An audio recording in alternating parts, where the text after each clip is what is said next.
மோடியின் வெற்றியால் இலங்கைக்கு ஏற்பட்டுள்ள ஆபத்து. ஹமாஸ் மீது இஸ்ரேல் மீண்டும் தாக்குதல், 30க்கும் மேற்பட்டோர் பலி. தனியார் பேருந்தை மோதிய அரச பேருந்து, கிளிநொச்சியில் விபத்து. ஸ்டார்லிங் நிறுவனத்திற்கு அனுமதி.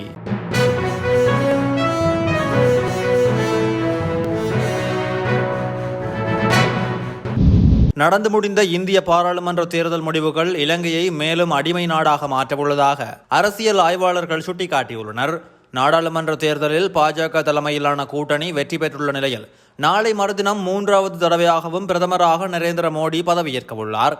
நரேந்திர மோடியின் பதவி நீடிப்பால் இலங்கையின் பொருளாதாரத்தில் கடுமையான பாதிப்பை ஏற்படுத்தும் என இலங்கை திறந்த பல்கலைக்கழகத்தின் அரசியல் மற்றும் சர்வதேச உறவுகள் பிரிவின் கலாநிதி அதுலஸ்ரீ சமரகோன் தெரிவித்துள்ளார். சமகாலத்தில் இலங்கை மீது இந்தியா செலுத்தும் அழுத்தம் மேலும் அதிகரிக்கும் என அவர் சுட்டிக்காட்டியுள்ளார். பிரதமர் மோடியின் கட்டுப்பாட்டுக்குள் ஜனாதிபதி ரணில் விக்ரமசிங்க இதுவரை இணைந்து செயற்பட்டுள்ளார்.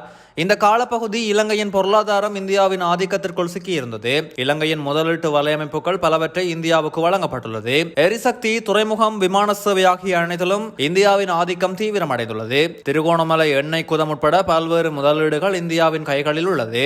இந்த நிலைமையே எதிர்காலத்திலும் தொடரும். இது இலங்கையின் பொருளாதார ரீதியில் மிகப்பெரிய தாக்கத்தை ஏற்படுத்தும் என இலங்கை திறந்த பல்கலைக்கழகத்தின் அரசியல் மற்றும் சர்வதேச உறவுகள் பிரிவின் கலாநிதி அதுலஸ்ரீ சமரகோன் தெரிவித்துள்ளார். மத்திய காசாவில் உள்ள ஐநா சபையின் பாடசாலையின் மீது இஸ்ரேல் மேற்கொண்ட தாக்குதலில் ஏறத்தாழ 30 பேர் கொல்லப்பட்டுள்ளதாக செய்திகள் வெளியாகியுள்ளன. குறித்த தாக்குதலை இஸ்ரேல் நேற்று அதிகாலை 100க்கும் மேற்பட்ட இடம்பெயர்ந்தவர்கள் தஞ்சமடைந்திருந்த ஐநா பாடசாலை மீது மேற்கொண்டுள்ளது. நுஸ்ரைட் அகதி முகாமில் உள்ள குறித்த பாடசாலையின் மேல்தளத்தில் காணப்பட்ட 2 வகுப்பறைகள் மீதே இஸ்ரேலிய விமானங்கள் ஏவுகணை தாக்குதலை மேற்கொண்டுள்ளன. இதன்போது பலர் காயமடைந்துள்ளதோடு 27க்கும் மேற்பட்டோர் உயிரிழந்துள்ளதாக தெரிவிக்கப்படுகிறது. இந்த நிலையில் ஹமாஸின் ராணுவ முகாம் அமைக்கப்பட்டிருந்த பகுதியை குறிவைத்தே இந்த தாக்குதல் நடத்தியதாக இஸ்ரேலிய ராணுவம் தெரிவித்துள்ளது. கிளிநொச்சி மாவட்ட பளை போலீஸ் பிரிவுக்குட்பட்ட கரந்தாய் பகுதியில் தனியார் பேருந்தை பின்னால் வந்த அரசு பேருந்து மோதியதில் விபத்து ஏற்பட்டுள்ளது. பளை போலீஸ் பிரிவுக்குட்பட்ட கரந்தாய் பகுதியில் இன்று காலை 10 மணி அளவில் கிளிநொச்சியிலிருந்து யாழ்ப்பாணம் நோக்கி சென்று கொண்டிருந்த தனியார் பேருந்து பயணிகளை ஏற்றுவதற்காக தரிப்பிடத்தில் நின்று கொண்டிருந்த போது பின்னால் வந்த அரசு பேருந்து மோதியுள்ளது.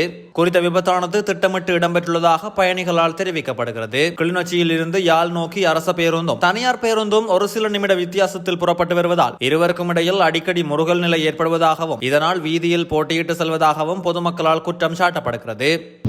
இலங்கையில் செயற்கைக்கோள் அடிப்படையிலான இணைய சேவைகளை வழங்குவதற்கு ஸ்டார்லிங் நிறுவனத்திற்கு TRCSL அனுமதி வழங்கியுள்ளது. தொழில்நுட்ப ராஜாங்க அமைச்சர் கனக ஹேரத் இதனை தெரிவித்துள்ளார். உரிய வகையில் பொதுமக்கள் கருத்தறியப்பட்டதன் பின்னரே இந்த அனுமதி வழங்கப்பட்டிருப்பதாகவும் இது தொடர்பான மேலதிக தகவல்கள் நாளை வெளியிடப்படும் என்று தெரிவித்துள்ளார்.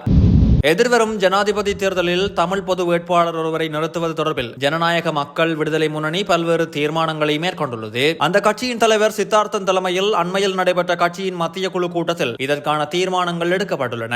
இதன்படி அந்த கட்சியின் சார்பில் தமிழ் பொது வேட்பாளர் சம்பந்தமாக மேற்கொள்ளப்பட்ட தீர்மானங்கள் வருமாறு: தமிழ் மக்களின் அரசியல் அபிலாசைகளையும் சமூக வாழ்வின் எதிர்பார்ப்புகளையும் நாளாந்தம் முகம் கொடுத்து வரும் நெருக்கடிகளையும் தென்னிலங்கை அரசியல் சமூகத்தின் தொடர்ச்சியான ஏமாற்றுத்தனங்களையும் உறுதியாக வெளிப்படுத்தக்கூடிய வகையில் ஜனாதிபதி தேர்தலில் பொது வேட்பாளர் ஒருவரை நிறுத்துவதற்கான தீர்மானத்தை ஜனநாயக மக்கள் விடுதலை முன்னணியினராகிய நாம் ஜனநாயக தமிழ் தேசிய கூட்டணியின் ஏனைய அங்கத்துவ கட்சிகளுடன் இணைந்து ஏற்றுக்கொண்டதோடு அதனை முன்கொண்டு செல்வதற்கான முழு ஆதரவினையும் வெளிப்படுத்தியிருந்தோம். அதே நேரத்தில் இந்த தீர்மானத்தை ஒரு சில அரசியல் கட்சிகளினதும் ஒரு சில சமூக செயற்பாட்டு குழுக்களினதும் தீர்மானமாகவன்றி தமிழ் தேசிய பரப்பில் இயங்கும் அனைத்து தரப்பினரதும் ஏகோபித்த கோரிக்கையாக முன்னெடுப்பதன் மூலம் தமிழ் மக்களின் அபிலாசைகளை, தீர்மானங்களை மிகவும் காத்திரமான முறையில் வலுமிக்கதாக முன்னெடுக்க முடியும் என்பதையும் தொடர்ச்சியாக வலியுறுத்தி வருகிறோம் என்றும் கூறியுள்ளனர்.